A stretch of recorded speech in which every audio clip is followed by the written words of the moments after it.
Il-Malta Life Sciences Park qed ikompli jiġbed l-attenzjoni ta' diversi investituri li jaħdmu fil-qasam ta' xjenza u l-innovazzjoni, filwaqt l-investituri potenzjali ġodda ikunu miġbuda lejn pajjiżna.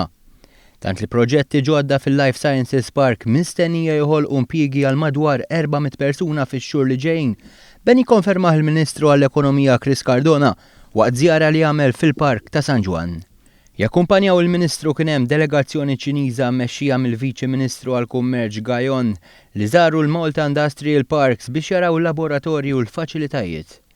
Il-kap eżekuttiv tal-Life Sciences Park Joe Sammut qal li l-park qed ikompli jikber u jilqa' investituri ta' potenzjal qawwi. Kellna il-Ministru, Viċi Ministru tal-Kummerċ miċ-Ċina, il-qajnija u dawarnija u ritafna interess fil-areas li għandna u fit-tenants li għandna diġà. Issa tħanna fil-fażi fejn nibdew naslu biex nikkollaboraw. U nieħu gost nara dal-interess internazzjonali miċ-Ċiniżi partikolari manka minn pajjiżi oħra fejn qegħdin jiġu jitalmu x'qegħdin nagħmlu hawn u jaraw kif jistgħu jikkollaboraw magħna. Intant f'Malta d-delegazzjoni Ċiniża kienet qed tattendi l-Malta China Joint Commission on Trade and Economics Corporation, avveniment li din is-sena sar f'Malta.